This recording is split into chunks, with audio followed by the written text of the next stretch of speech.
Hello bar takers, it's Lisa Duncanson, your bar exam guru. I'm filming today from Coronado Island in San Diego. It's a beautiful day here, a little bit of clouds, but just really nice, about 70 degrees or 60, maybe 68 degrees.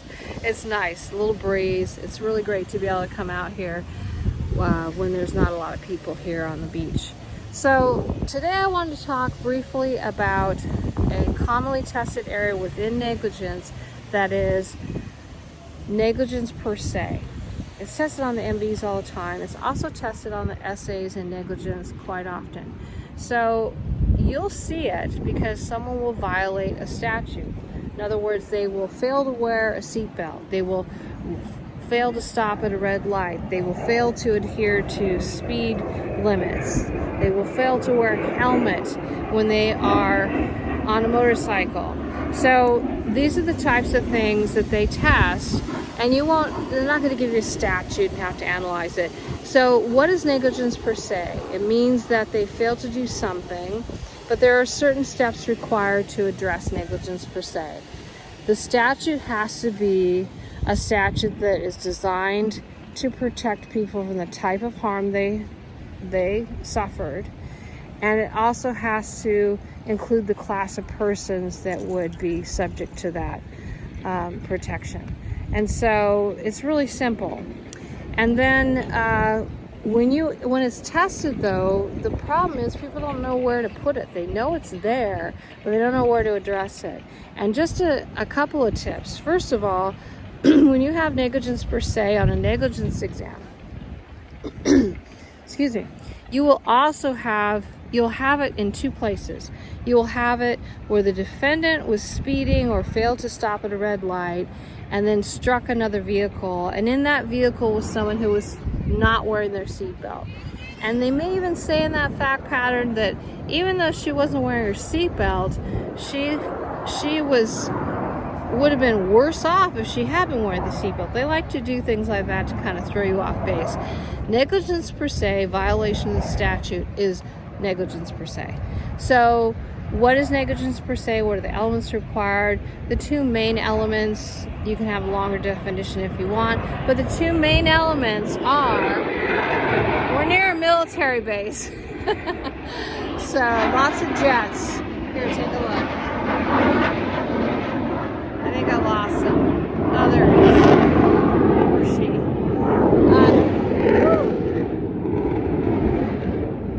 Okay, I will continue now. So, negligence per se, in order to use that as a route to recover and prove your damages, you have to show as a plaintiff that you're within the class of persons that the statute was designed to protect, and you also have to show that the harm that you experience was the type of harm that the statute was designed to prevent. So that's important. And the other really critical thing is to know where do I put this? Not when, but where. So you're going to see it in two different spots. You're going to see that the defendant was negligent per se. They violated the statute requiring you to stop at a red light. And you're also going to see that the plaintiff was contributory negligent, and because they violated a statute requiring them to wear a seatbelt. So this is critical. So where do you put these discussions? You'll see at least the defendant one. That's always obvious. And you'll see the plaintiff one too. But the placement is critical because you want to make sure it makes sense. So when you're addressing the defendant's duty and the breach of that duty and causation, under breach you could put negligence per se and use those elements to show that the defendant breached their duty of care. And then for the plaintiff to make their case, one of the defenses is contributory negligence.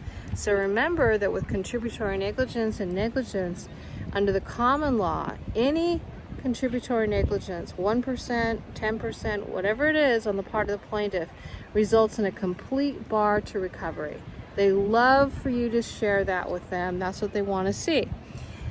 So if you're looking at that and you don't have negligence per se, you're going to talk about contributory negligence, you're going to talk about assumption of the risk, which you're going to do either way, and you're going to talk about, under the common law, how contributory negligence, a finding, is a complete bar to the plaintiff's recovery, and then you're going to talk about modified and comparative fault, which is the modern way of looking at contributory negligence.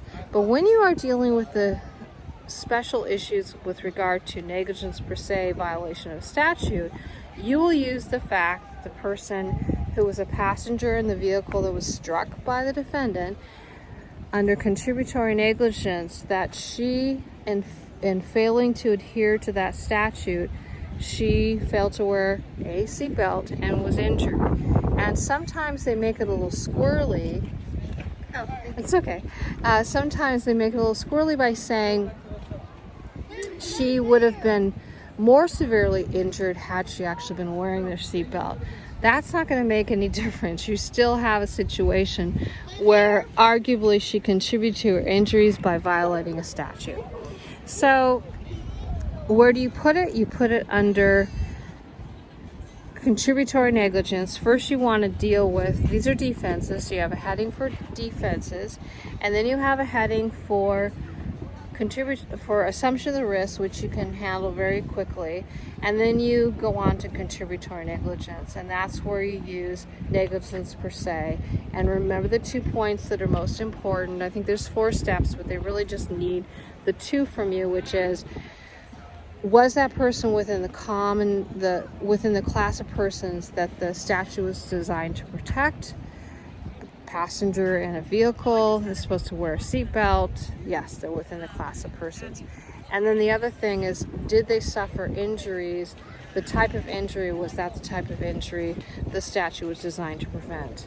So even if you have that squirrely thing where they say, well, she would have been better off if she wasn't wearing her seatbelt, if she had been wearing it, her damages would be more severe. That's not going to discount that defense that the defendant will be able to claim. And remember, under common law, that would be a complete bar to the plaintiff's recovery. And then modernly, there are comparative fault statutes. You have pure comparative fault and modified comparative fault, which we can talk about another day. So I hope that's been helpful to you. Once you know where to put it and what they're expecting, they test it the same way every single time. So once you know that, you're good.